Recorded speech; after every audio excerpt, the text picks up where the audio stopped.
Meus irmãos, dando continuidade nos estudos da primeira carta de João, nós não podemos perder de foco que o objetivo desta carta, principalmente um deles, não o único, é combater a heresia de que Jesus não é Deus, de que Jesus era uma aparência de Deus, de que Jesus não podia ter se encarnado porque o corpo é mau, e Jesus, sendo bom, não podia encarnar num corpo mau. Então, eles negavam isso. E João começa essa carta, nós vimos, atestando, mesmo ele sendo testemunha de que ele viu, ouviu, apalpou, para falar da autoridade apostólica dele ali, de que Jesus realmente era o Deus encarnado. E essa carta, João defende por vários momentos essa verdade de que Jesus é Deus. E se você duvidar disso, você duvida de tudo. Se nós errarmos nisso, toda a nossa fé cai por terra. Se você tiver dúvida de que Jesus é Deus, de que Ele é o Deus encarnado, de que Ele morreu, de que Ele ressuscitou, toda a nossa fé vai por água abaixo. É o ponto central. Muitas pessoas dizem, eu creio em Deus. Aí quando você fala de Jesus, não. E João está defendendo aqui a divindade, a plena humanidade e a plena divindade de Jesus. E isso tem que ficar cada dia mais sedimentado em nossos corações. E hoje nós vamos falar aqui, 1 João capítulo 2, dando continuidade dos versos 18 ao 29. Vamos tentar extrair algumas verdades deste texto. Obviamente, não todas. O texto é muito profundo, a Bíblia é muito profunda, e nós vamos tentar, com a graça de Deus, extrair algumas verdades para nós. 1 João 2, 18 a 29, diz assim a palavra do Senhor. Filhinhos, já é a última hora, e como ouvistes que vem o anticristo, também agora muitos anticristos têm surgido, pelo que conhecemos que é a última hora. Eles saíram de nosso meio, entretanto não eram dos nossos, porque se tivesse sido dos nossos, teriam permanecido conosco. Todavia, eles se foram para que ficasse manifesto que nenhum deles é dos nossos. E vós possuís a unção que vem do Santo, e todos têm de conhecimento. Não vos escrevi porque não saibais a verdade, antes, porque a sabeis, e porque mentira alguma jamais procede da verdade.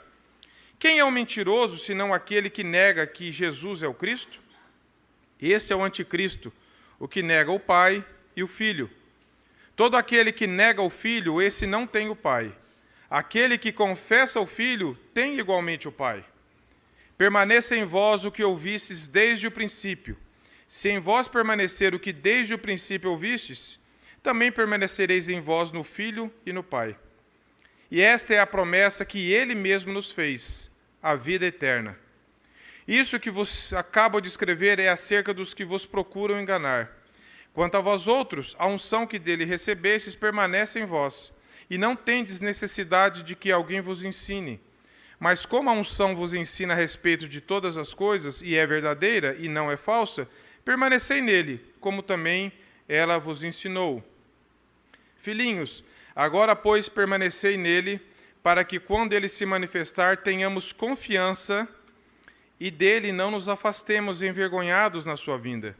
Se sabeis que ele é justo, reconhecei também que todo aquele que pratica a justiça é nascido dele. Nós vemos aqui, meus irmãos, algumas advertências de João àqueles irmãos.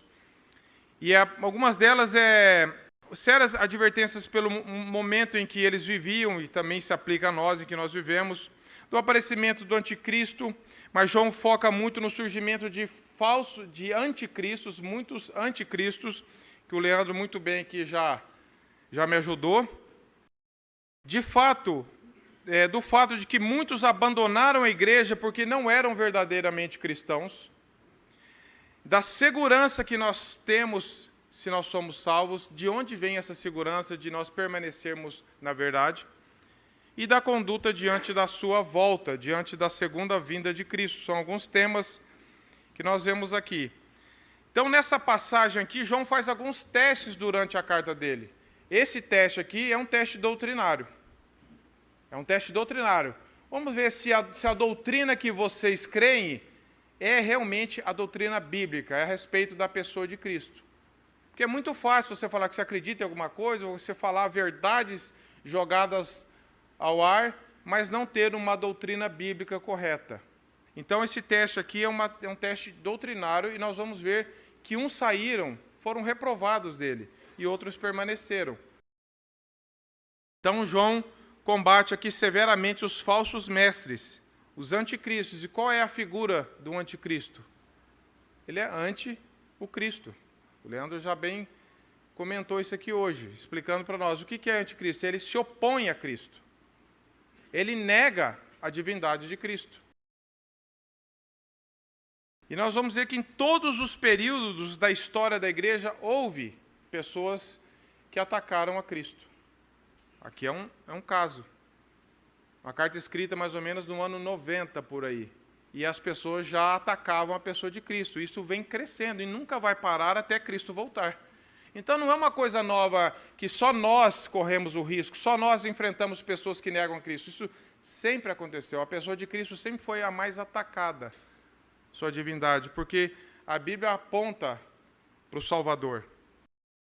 Então, aqui no verso 18, nós lemos que João, novamente, de forma, tanto com a sua autoridade apostólica, dando essa exortação, esse combate tão sério, mas de forma tão fraternal, ele fala mais uma vez a expressão filhinhos. Eu sempre me impacto com isso. Ele vai falar de anticristos, vai exortar a igreja, mas ele fala num tom firme, mas amoroso, filhinhos. E ele diz aqui no verso 18, já é a última hora. E como ouvistes que vem o anticristo, também agora muitos anticristos têm surgido, pelo que conheceis que é a última hora.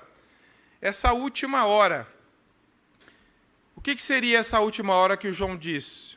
João, observe que não está dizendo que vai chegar a última hora, ele disse já é a última hora. Essa última hora é o período entre a primeira e a segunda vinda de Cristo. Nós estamos vivendo essa última hora. E claro que dentro da última hora vai chegar a última hora final, de que realmente tudo vai ser julgado. Mas nós estamos vivendo essa última hora. João não diz, vai chegar a última hora. Ele fala, já é a última hora. Ele diz aqui no verso 18. E como ouvistes que vem o anticristo, ou seja, João já está retornando à doutrina apostólica. Vocês já ouviram sobre o anticristo. Não é alguma coisa assim que eu estou falando de repente, vocês já sabem. Então, aqui nós estamos dizendo que João está se referindo a esses dois espaços de tempo, entre a primeira vinda de Cristo, que já aconteceu, e a segunda, que cremos em breve, embora se breve não sabemos dentro do nosso tempo. A pior coisa é nós queremos avaliar as profecias da Bíblia dentro do nosso calendário, dentro da cronologia do nosso tempo, não tem como. Mas que vai haver essa segunda vinda de Cristo, e nós estamos vivendo nesse período da última hora. E em outras expressões semelhantes é usado na palavra de Deus. A frase última hora aparece no Novo Testamento apenas aqui, essa expressão última hora.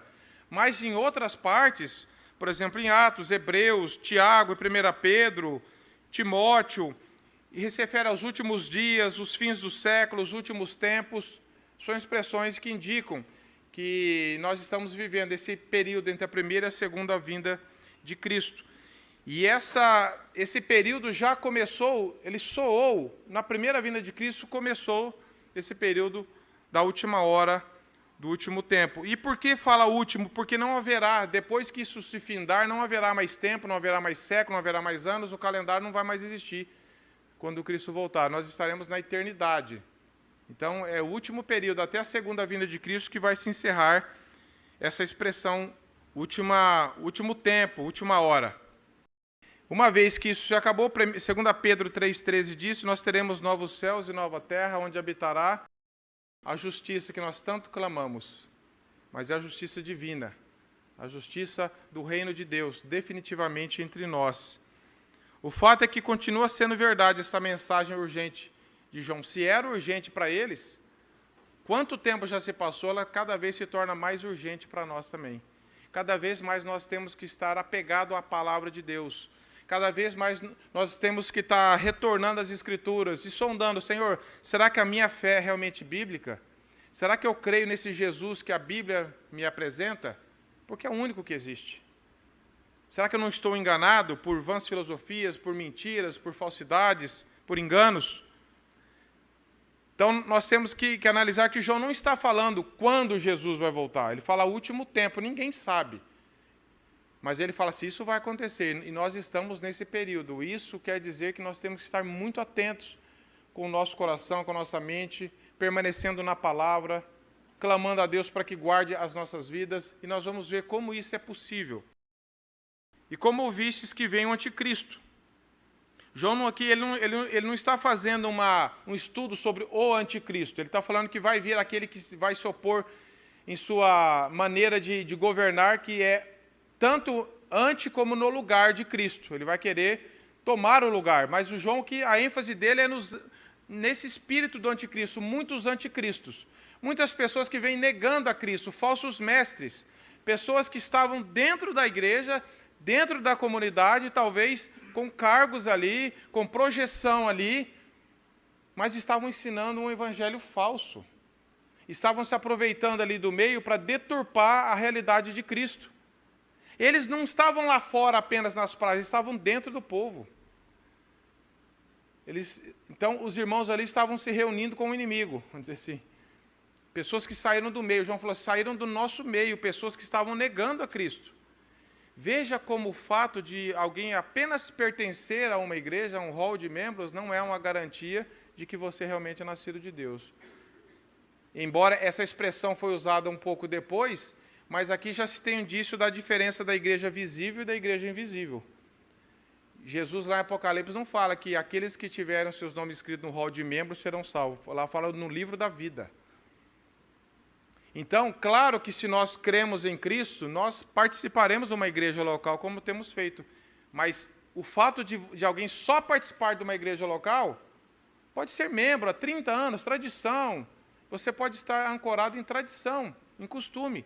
Mas se o seu coração não estiver apegado a Cristo, se realmente Deus não te deu essa revelação dele mesmo, do Evangelho, se você não for alcançado, você não vai permanecer na verdade. Porque nós vamos ver o que fazia com que esses irmãos permanecessem na verdade.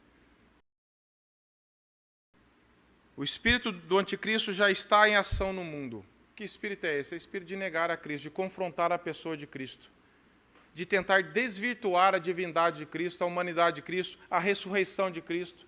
Até hoje nós não escutamos pessoas que, Jesus não ressuscitou, ele não morreu, ele apenas desmaiou. Ou ele não ressuscitou.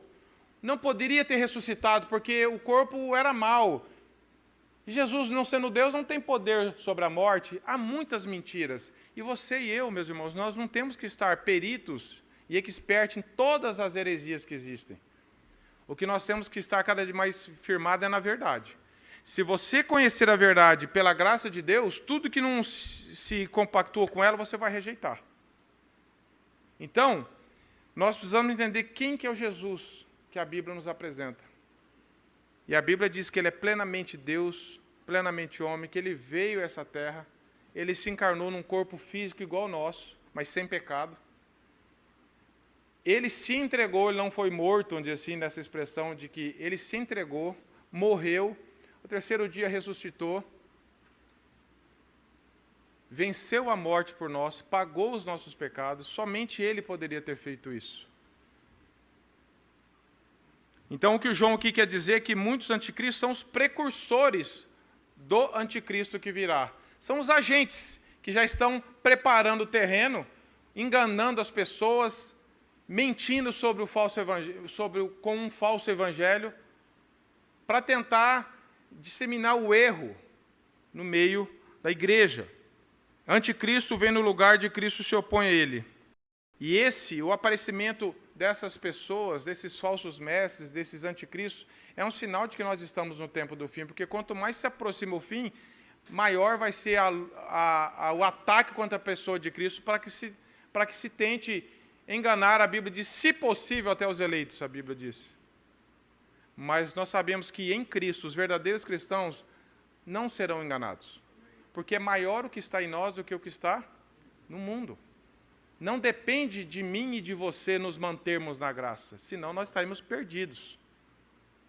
Não está na sua inteligência, na minha ou na minha compreensão da palavra. Claro que Deus nos dá essa compreensão da palavra. A fé é racional, nós entendemos aquilo que Deus fez por nós, porque Ele nos dá esse entendimento. Mas aquilo está selado, o Espírito Santo selou isso no nosso coração, e é por isso que nós não naufragamos na fé. Poderemos passar, às vezes, por crises momentâneas, por dificuldades. Nem sempre vai ser aquela linha reta ou ascendente. Mas o verdadeiro Filho de Deus, a Bíblia diz lá em João, que ninguém os arrebata das minhas mãos. As mãos de Deus são invioláveis. Ninguém pode nos roubar das mãos de Cristo. Então, essa é a nossa segurança. E João aqui não está interessado nessa passagem em identificar um indivíduo em particular. Ele fala de um princípio que prevalece nas pessoas que negam a divindade e a humanidade de Cristo. Ele está falando de um princípio que atuava e que atua no mundo, de negar a humanidade e a divindade de Cristo. João se opõe a esse princípio de apostasia e, portanto, as suas epístolas enfatiza, ao invés da pessoa do anticristo, também enfatiza o espírito do anticristo. O que é que está por trás disso? Ao dizer que vem o anticristo, ele indica que o futuro anticristo será uma pessoa que personifica esse princípio. Hendricks ensina isso.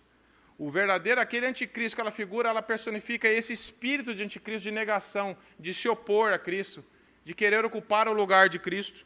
E de onde saíram isso? Nós vimos, meus irmãos. O verso 19, eles saíram de nosso meio. Eles saíram do nosso meio.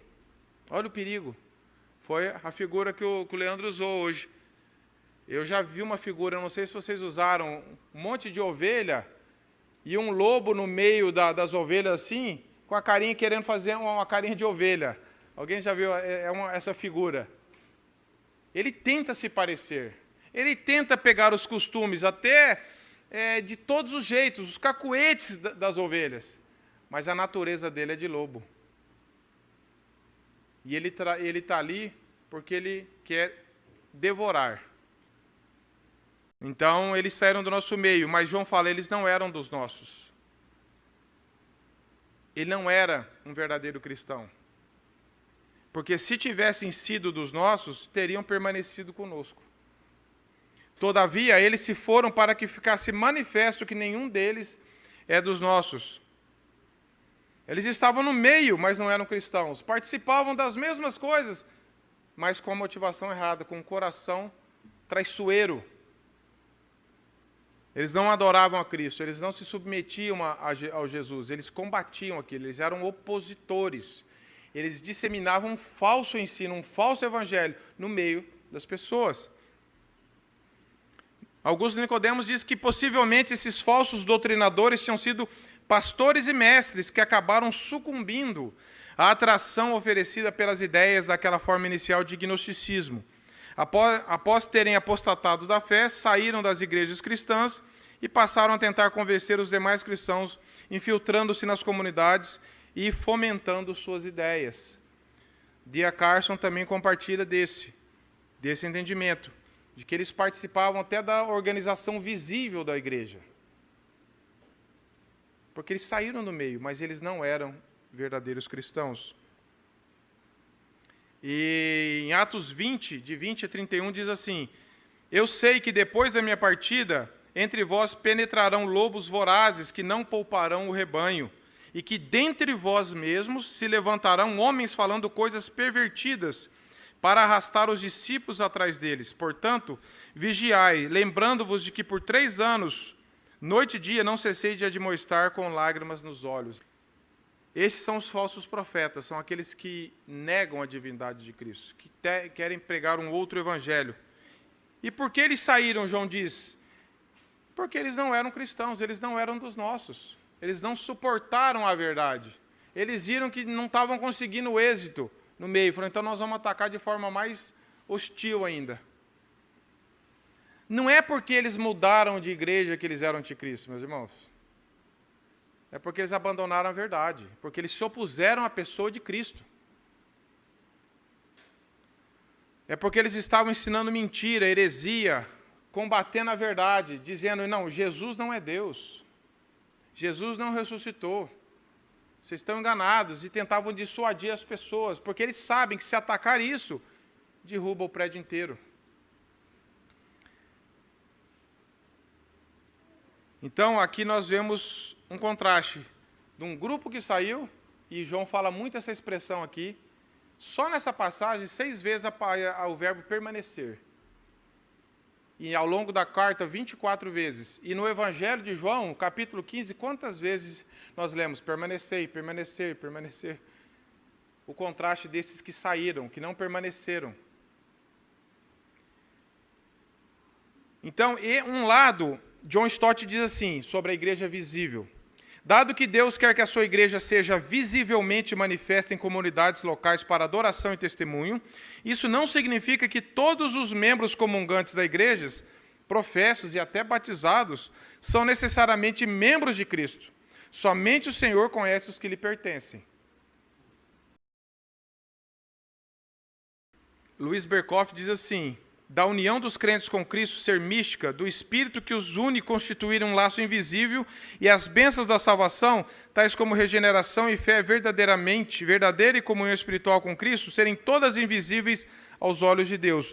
Ou seja, só o Espírito Santo pode testificar em alguém se ele realmente é um filho de Deus.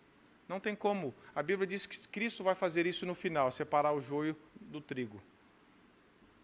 Não tem como alguém ficar falando, esse não é. Os frutos podem evidenciar muita coisa, mas tem muita coisa que não dá para saber.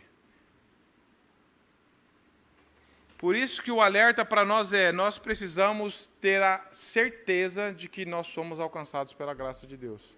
E não apenas de que nós participamos de uma igreja. Embora o participar da igreja é uma evidência de todo aquele que foi salvo, mas não é a única garantia. Apocalipse 20:15 fala que se alguém não foi achado inscrito no livro da vida, esse foi lançado para dentro do lago do fogo, mesmo com escrito no rol de membros. Veja, não é combater a igreja local. Isso é bíblico. Mas é não ter segurança apenas porque eu participo. Peça para que Deus sonde o seu coração. Senhor, realmente o Senhor me ganhou, eu fui alcançado pela graça. Há transformação na minha vida diária, há arrependimento pelos pecados. A pessoa de Cristo cada dia está mais clara para mim, eu estou tendo mais desejo pelo Senhor mesmo. São evidências de que alguém está sendo transformado. No capítulo 20 diz assim, e vós possuís a unção que vem do santo, e todos tendes conhecimento. Fala em unção, tem gente que já... Mas essa expressão aqui está dizendo, e vós possuís o Espírito Santo. Essa unção é o Espírito Santo que habita no coração de todos aqueles que foram regenerados e batizados e convertidos pela graça de Deus. E vós possuís. Por quê? Porque aqueles que saíram não possuíam, por isso que saíram. Então veja que a segurança não está em nós, está naquele que habita em nós. E vós possuís o Espírito, vós possuís a unção que vem do Santo. Quem que é o Santo? Não sou eu nem você. Nesse sentido aqui. Do Santo. E todos têm de conhecimento. Não é um grupo de pessoas que tem conhecimento. Não é um grupo de cristãos que neles diziam que tem conhecimento. É uma elite que tem conhecimento. Todos nós que nascemos de novo, somos habitados pelo Espírito Santo, nós temos o conhecimento. Porque o mesmo Espírito habita em todos nós. E todos nós somos capacitados a conhecer a verdade. A expressão santo aqui é um pouco incomum, não é tão usada, mas... D.A. Carson diz, não pode haver dúvida de que é uma referência ao Espírito Santo. E o resultado é que todos têm de conhecimento da verdade. João 16:13 diz assim, quando, porém, vier o Espírito da verdade, ele vos guiará a toda a verdade, porque não falará de si mesmo, mas dirá tudo o que tiver ouvido e vos anunciará as coisas que hão de vir. O Espírito Santo focaliza na pessoa de Cristo e não nele mesmo. Por isso que o Espírito Santo vem e nos mostra cada dia mais quem é Cristo, revela a pessoa de Cristo em nós. E isso nos dá segurança. E vós possuís. John Stott fala isso, Augusto Nicodemos fala isso. são pessoas que nós... Por que eu cito? Para ver que não é uma compreensão minha. Eu cheguei a essa conclusão. Mas, ao longo da história da igreja, as pessoas interpretaram essa verdade. Essa unção, e todo aquele que nasceu de novo tem o Espírito Santo.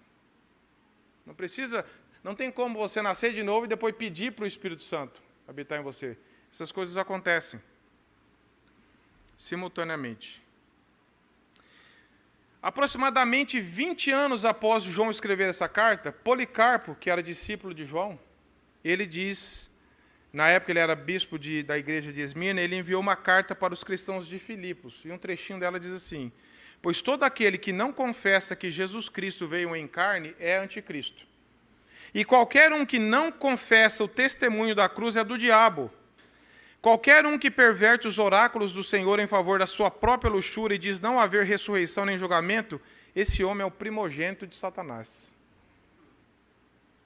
Veja como esses homens de Deus combatiam a centralidade e a plena divindade e humanidade de Cristo. Quem nega isso, quem nega a cruz, porque se você nega Jesus, a divindade e a humanidade dele, você nega a cruz, você nega a ressurreição, você nega tudo. Porque João diz que, Jesus fala, eu e o Pai somos um. Como que você quer negar o Filho e ter o Pai? João vai falar que não tem jeito. Então, quem quer ser o primogênito de Satanás aqui? Que Deus nos livre desse engano, meus irmãos. Que Deus nos dê cada dia mais compreensão e uma fé genuína. E João diz que por que escreveu isso a eles? No verso 21. Olha, eu não vos escrevi porque não saibais a verdade. João está tratando a cristãos. João está falando com um cristão, falou, vocês já sabem a verdade.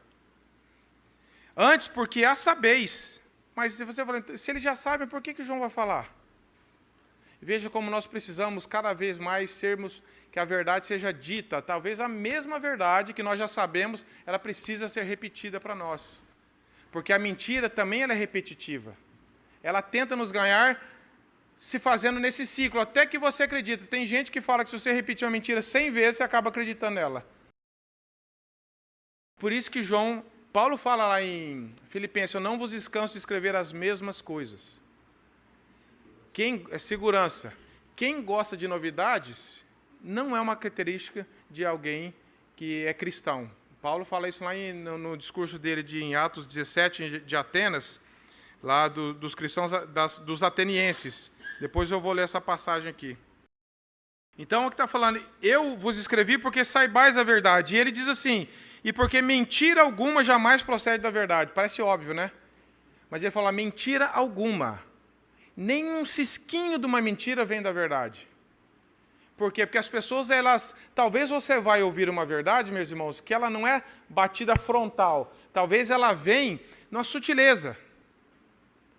Que você fala, uma mentirinha, não tem tanto problema. João está falando, mentira alguma procede da verdade. Não pode haver nenhum fiozinho de mentira, na verdade. E nós precisamos ter nessa pureza do Evangelho, que a verdade ela é inegociável, não pode ser adulterada. Versículo 22 diz assim, quem é o mentiroso, senão aquele que nega que Jesus é o Cristo? Existem outras mentiras a respeito do Evangelho, obviamente, mas essa é a mentira por excelência. Quem é aquele que mente de forma que todas as outras mentiras estão ligadas a essa? É aquele que nega que Jesus é o Cristo. E diz aqui, este é o anticristo. Quem? O que nega o Pai e o Filho. Não tem como você negar a Jesus. Eu creio em Deus, mas com relação a Jesus eu tenho dificuldade. Então você não crê em Deus. Não tem como. Você dizer que você quer separar Jesus de Deus. Não tem jeito, meus irmãos, é impossível. Então aqui João está falando que João está chamando de mentiroso, não é quem tem dificuldade em algum ponto da doutrina, não é quem ainda não compreendeu profundamente algumas questões, é aquele que nega. Você ainda pode não ter clareza em alguns pontos, porque você ainda está aprendendo, nós estamos ainda crescendo no conhecimento. Mas se você nega que Jesus é o Cristo, a Bíblia fala, então você e eu, se nós cremos nele, nós somos mentirosos. Não é a questão só de um pequeno engano, é a questão de nós estamos crendo na mentira do anticristo. Então esse é o ponto central que João combate. Mateus 16, 13 a 17. Esse texto eu queria ler com os irmãos. Mateus 16,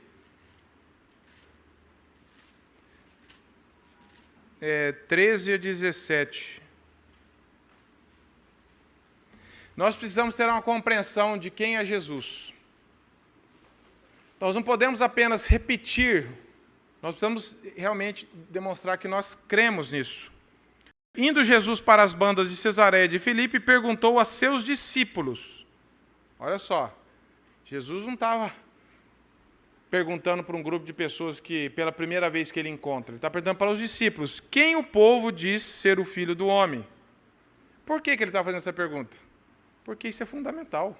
Todo mundo falava alguma coisa sobre Jesus. Todo mundo queria ter uma definição sobre Jesus. Ele está falando, o que o povo está falando, ser o Filho do Homem? E eles responderam, uns dizem João Batista, outros Elias e outros Jeremias, ou alguns dos profetas. Aí Jesus vira e fala assim, mas vós, continuou ele, quem dizeis que eu sou? Veja que Jesus estava querendo deixar claro para eles quem eu sou, porque vocês estão me seguindo, porque vocês estão admirados do que eu faço, mas na visão de vocês creem quem que eu sou? Aí respondeu Simão Pedro, sempre ele, né, primeiro. Tu és o Cristo, significa o ungido de Deus, o Filho do Deus vivo. Então Jesus lhe afirmou, bem-aventurado és, Simão Bar-Jonas, porque não foi carne e sangue que tu revelou, mas sim meu Pai que estás no céu. A compreensão não vem de nós, da nossa capacidade, mas vem do alto. E veja que Jesus fala assim, quem estão falando que eu sou? Mas e vocês? Essa pergunta é feita para mim e para você hoje. Quem é Jesus para você? Muitas pessoas estão querendo definir quem é Jesus. Mas e para nós que dizemos que cremos, que estamos reunidos, quem é Jesus para você? Quem é Jesus para mim? Será que para nós ele é o Cristo, ungido de Deus? O Filho do Deus vivo, aquele que realmente veio em carne, se manifestou em carne, morreu, deu a sua vida, pagou os nossos pecados e ressuscitou, ele é o Filho de Deus, que não tem outra definição para ele. Não adianta você falar que ele é bom mestre, que ele foi um mártir, como o Leandro falou, e C.S. Lewis ele traz um escrito dele que é fantástico. E é muito sério o que C.S. Lewis diz sobre isso. Ele diz assim, eu tento impedir o uso daquela frase tola que as pessoas costumam dizer a respeito dele, de Jesus. Eu estou pronto a aceitar Jesus como um grande e digno mestre, mas não aceito a sua pretensão de ser Deus. Ele está combatendo isso. Então ele diz, nós não devemos dizer isso. Alguém que fosse simplesmente um homem e dissesse o tipo de coisa que Jesus disse, não seria um grande e digno mestre. Seria um lunático, igual ao homem louco que afirma ser Napoleão ou o diabo. É preciso fazer uma escolha. Ou esse homem, Jesus, era e continua sendo o Filho de Deus, ou era um louco ou alguém pior. Você não pode fazê-lo calar, supondo ser ele um tolo. Pode cuspir nele e matá-lo, porque o vê como um demônio. Ou você pode cair aos pés dele e chamá-lo de Senhor e Deus. Entretanto, não digamos tolices complacentes como, por exemplo, que ele era somente um humano, um grande mestre. Ele não nos deu essa liberdade para tal coisa, ele não pretendia fazê-lo. Jesus, ele disse ser Deus. Qualquer outra coisa que você falar sobre ele, você está agredindo ao que ele mesmo se autodefiniu. Então, não adianta você falar, eu creio que Jesus era um bom mestre, era um filósofo, um mártir, alguém que fez muita coisa boa, um grande homem, ensinou coisas legais, mas também tem Platão, tem isso, tem... Meus irmãos, não tem como. Isso é loucura. E muitas pessoas dizem o que de Jesus hoje? Ele foi um bom mestre. Não estou falando que ele não fez nada de bom. Fez também. As pessoas tentam, isso é atacar a pessoa de Cristo. Isso é tirar a divindade, a plena humanidade, a plena divindade de Cristo. Cuidado com essas definições. Mentira alguma procede da verdade. E o verso 23 diz que a consequência de quem nega a realidade de Jesus é todo aquele que nega o Filho não tem o Pai. Aquele que confessa o Filho tem igualmente o Pai. Não tem como separar Deus Pai e Deus Filho. Eu tenho Espírito Santo, eu tinha Jesus, mas ainda não tenho Espírito Santo. Eu tenho Deus, mas não tenho Jesus. Eu tenho Jesus, mas não tem jeito. Isso é esquizofrenia. Não tem como. A Bíblia diz que não tem como. Se você nega Jesus como sendo filho de Deus, você está negando Deus Pai também.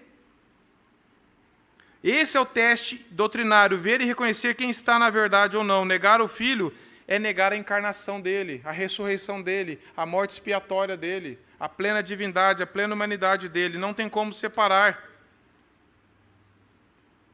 E como que nós vamos nos proteger de tantas heresias? Como que esses irmãos estavam protegidos? Verso 24. Permaneça em vós o que ouvistes desde o princípio. Verdade que os apóstolos ensinavam.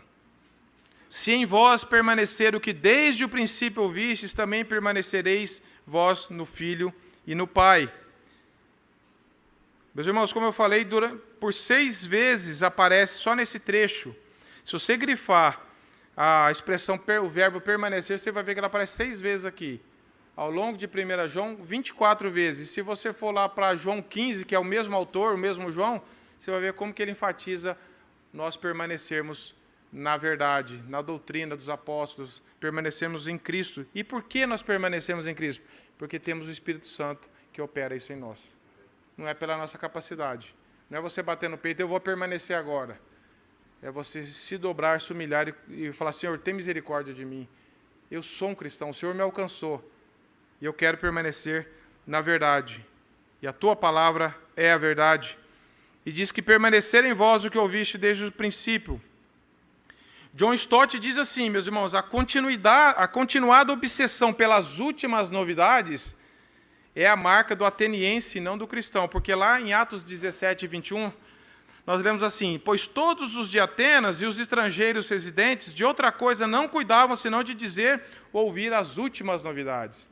Aquela coceira, o que está acontecendo? Eu quero ficar procurando na internet um novo ensino, a nova... Meus irmãos, nós somos da antiga e eterna e sempre nova verdade do Evangelho. Quem fica procurando novidade só vai encontrar mentira. A verdade, ela não é velha, ela é antiga, no sentido de sedimentada. E ela é sempre atual.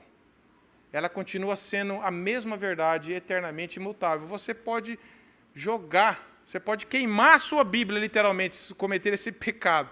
Isso não vai afetar a verdade, porque ela é imutável. E nós cremos que o cristão nunca pode levantar âncora, e Stott usa essa expressão, e zarpar para o alto mar do pensamento especulativo, ficar querendo descobrir alguma coisa nova sobre Jesus, alguma doutrina nova. E isso na internet está cheio, meus irmãos. Cuidado com o que você está ouvindo. Se você digitar lá, mensagem sobre Jesus, a Bíblia, você vai passar o resto da tua vida vendo mensagem, talvez não vai repetir. De tanto que tem, de tanta porcaria que tem. Claro que tem coisa boa, obviamente. Mas tem muita gente ensinando errado, heresia, mentira. Umas são bem escancaradas. Outras são bem sutis. Mas as duas são enganosas e mentiras. Mentira alguma procede da verdade. O testemunho apostólico visa essencialmente o Filho. Por isso que é o que os manterá fiéis a ele, se permanecerem fiéis. John Gill diz assim, em particular, eles não deveriam abandonar a doutrina concernente ao Pai e ao Filho, especialmente a relação entre ambos, que é o fundamento da doutrina da Trindade e da personalidade distinta do Pai, do Filho e do Espírito Santo. Atos 9:20 diz assim, que por isso que ele fala para ouvir desde o princípio, que os apóstolos já ensinavam. Em Atos nós lemos, e logo pregavam nas sinagogas a Jesus, afirmando que este é o Filho de Deus. Essa é a doutrina dos apóstolos. Eles pregavam nas sinagogas, que pregavam o quê? Jesus é o Filho de Deus. Olha que mensagem tão curta e tão profunda e tão abrangente. Porque Jesus era combatido como não sendo o Filho de Deus. E os apóstolos pregavam, Jesus é o Filho de Deus. E ele está falando, então permaneçam nessa verdade, nessa antiga verdade e atual verdade. É isso que nos protege de cair nessas heresias que cada dia mais vem embrulhado num pacote diferente. Já ouviu essa expressão? A Bíblia não é heresia, mas toda heresia, a pessoa pega um texto, tira do contexto e inventa uma mentira. Então, cuidado com alguém que... Ele tá pregando a Bíblia, ele está lendo a Bíblia, ele está lendo, mas ele não está ensinando a Bíblia. Você pode ler a Bíblia e ensinar uma mentira, se você não for fiel ao texto e não estiver debaixo do atuar do Espírito Santo. Tem pessoas que são muito inocentes, ela fala, mas ele leu um texto lá. Então é muito sutil você acreditar em alguém só porque ele está com a Bíblia aberta. Quem que citou a Bíblia para Jesus? Satanás. Então cuidado. Por isso que tem esse texto aqui, ó. Examinai as Escrituras. Você não pode engolir só porque você viu alguém lendo um texto, alguém com a Bíblia aberta é de Deus. O diabo também citou a palavra. Então nós precisamos ter muito cuidado com isso, meus irmãos. Tudo que não estiver de acordo com todo o ensino de Cristo, joga fora. Pode ser bonito, pode ter milhões de gente seguindo, milhões de gente aplaudindo. Que Deus nos dê essa compreensão, esse discernimento cada dia mais. Depois no verso 25 diz assim, ó, e esta é a promessa que ele nos tem dado, a vida eterna. E em Lucas 1,37 diz que ele é fiel para cumprir tudo que ele nos prometeu. Tudo que Jesus prometeu vai se cumprir. E a promessa para os cristãos é a vida eterna.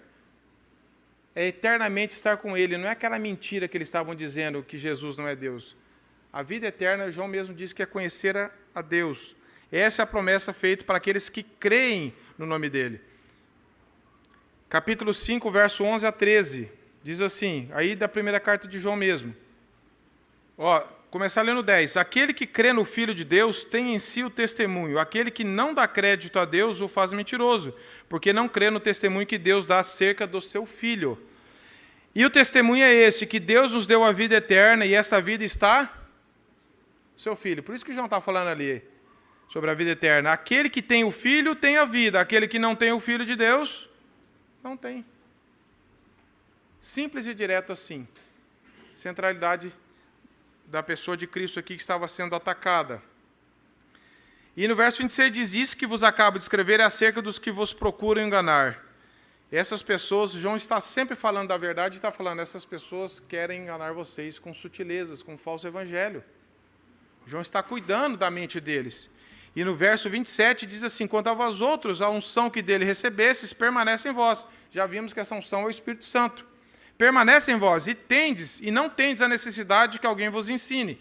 Mas como a sua unção vos ensina a respeito de todas as coisas, e é verdadeira, e não é falsa, permanecei nele, como também ele vos ensinou. Então aqui nós vimos que, quanto a vós outros, está falando de dois grupos, os que saíram, abandonaram, e os cristãos mesmos que Deus segurou ali, apesar de todo o engano. Então nós podemos ser atacados, e somos atacados, mas se nós estivermos em Cristo, selados pelo Espírito Santo, ninguém pode nos enganar definitivamente. Essa é a nossa segurança. João 14,17 diz que o Espírito Santo da verdade, que o mundo não pode receber, por isso que eles saíram, porque não o vê nem o conhece, mas vós o conheceis, porque ele habita convosco e estará com vós. Efésios 1, 13 e 14 diz que em quem também vós, depois de ouvistes a palavra da verdade, o evangelho da vossa salvação, tendo nele também crido, fostes selados com o Espírito Santo da promessa, o qual é o penhor da nossa herança até o resgate da sua propriedade em louvor da sua glória. Ele nos mantém fiéis até o fim pela graça dele. E aqui, João está falando que, depois, aqui, nesse texto, ele está falando, não tendes necessidade que alguém vos ensine. Será que João está ensinando aqui que ninguém precisa estudar, aprender, estar sujeito a algum ensino? Claro que não, meus irmãos. O que João está fazendo aqui nessa mesma carta, senão ensinando eles? O que João está falando aqui, não é assim, vocês não precisam ser ensinados porque vocês já têm o Espírito Santo. Então, cada um vai viver de acordo com o que quiser. Não é isso, porque a Bíblia mesmo apresenta os dons de mestres, de ensino, de pastores, e é isso que João está fazendo nessa carta para eles. João está ensinando. Como João fala que não precisa de ensino, mas ele mesmo está ensinando? Seria uma contradição. Então, o que João está querendo dizer? O que João está querendo dizer? Ele não está dizendo, eu vou até ler essa definição de Matthew Henry, que ele diz assim, não que essa unção os ensinará sem o ministério apontado por Deus. Poderia, naturalmente, se Deus assim desejasse, mas não foi esse o método. O que Deus está falando é que, o que João está falando é que o Espírito Santo vai usar a verdade que o povo ensina, a palavra de Deus, e vai guiar vocês. Não é que vocês podem ser soltos, autônomos, e não precisam de ensino de ninguém. É só eu e Jesus. Eu não preciso de ensino de... Não é isso que o João está falando. Ele está falando assim, ó, o Espírito Santo de vocês vai guiar vocês e vai usar o meio que Deus instituiu, que é o ensino da palavra de Deus. Então, o Espírito Santo e a palavra de Deus estão juntos. Nesse meio de graça, que é o ensino da palavra, que é a comunhão da igreja, Deus tem compromisso com a palavra dele. E o Espírito Santo que nos move a crer, a caminhar, a dar compreensão para nós do texto, e nós precisamos sim de ensino, da doutrina correta, de pastores, de outros irmãos nos ajudando. Nós não estamos livres disso.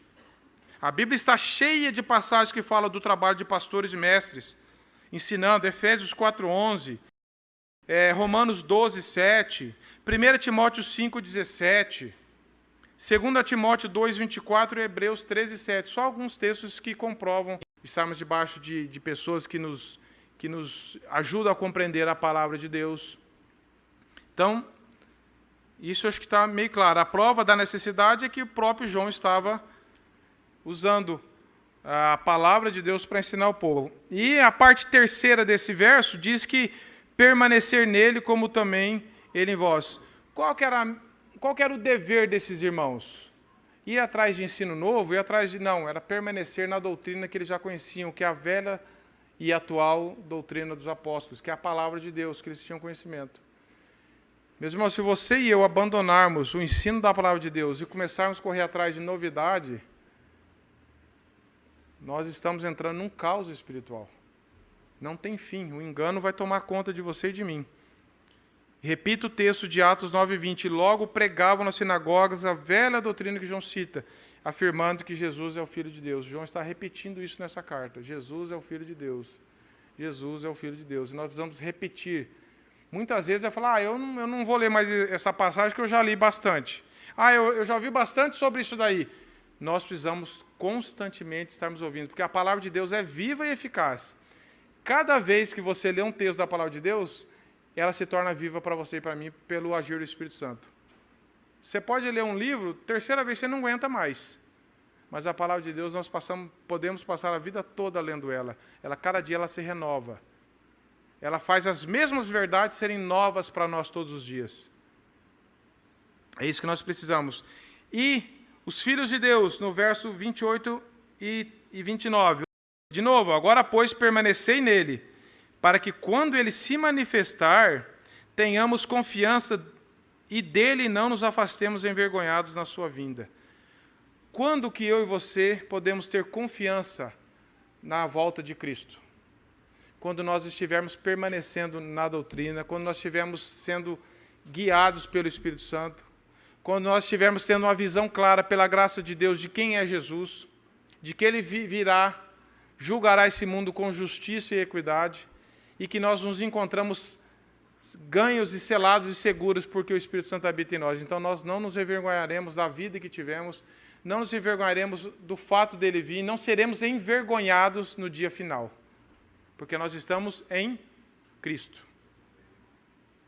E todos aqueles que foram pela graça regenerados e têm o Espírito Santo permanecerão firmes, porque é o Espírito Santo que nos dá essa segurança e que nos faz ter expectativa da volta de Cristo, não medo. Não ignorar a volta de Cristo, mas até desejar pela volta de Cristo, que é o que nós devemos. E talvez, julgando por mim, fazemos tão pouco. Quantas vezes você já se pegou desejando a volta de Cristo? Não é só quando a coisa está ruim, não. Não é igual férias. Está muito ruim, eu quero férias um pouco. Você desejar todos os dias. Porque nós estamos aguardando, isso vai acontecer.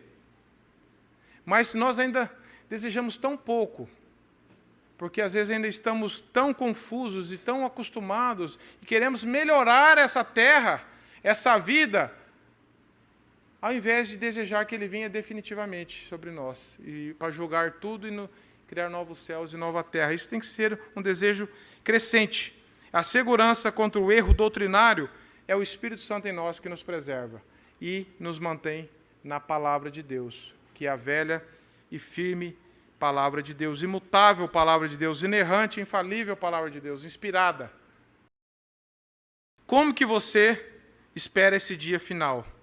E ele termina dizendo, se sabeis que ele é justo, verso 29, reconhecei que todo aquele que pratica a justiça é nascido de Deus, é nascido dele, né? Quem tem o Espírito Santo procura e é capacitado a imitar a Cristo, a praticar a justiça, que no caso aqui é desenvolver uma vida de santidade, fazer a vontade de Deus, aguardar a vontade de Deus, não se afastar da palavra de Deus. E algumas aplicações para nós. Você passou no teste doutrinário de 1 João? Quem é Jesus para você? Se te perguntar o que dizem sobre Jesus, você vai falar, eu escutei falar isso, eu já li num livro que fala aquilo, mas para você, quem é Jesus? Ele é o Filho de Deus, que se fez plenamente homem, e é plenamente Deus, que desceu esse mundo e encarnou num corpo como o nosso. As pessoas tocaram nele, viram ele. E ele deu a própria vida dele para pagar os nossos pecados, porque não tinha outra solução para nós. Somente ele, com o sangue puro e perfeito dele, sendo Deus e homem, poderia fazer isso por nós. É esse Jesus que você crê que morreu e ressuscitou e que virá julgar esse mundo com justiça e equidade. Ele veio como Salvador e agora virá como juiz. No dia final não vai ter mais chance para arrependimento. E todo joelho se dobrará diante de Jesus. Todos. Aqueles mais altivos, aqueles que mais negam, vão se dobrar. Mas não por fé, não crendo. Vão reconhecer o senhorio dele, porque não tem como não reconhecer.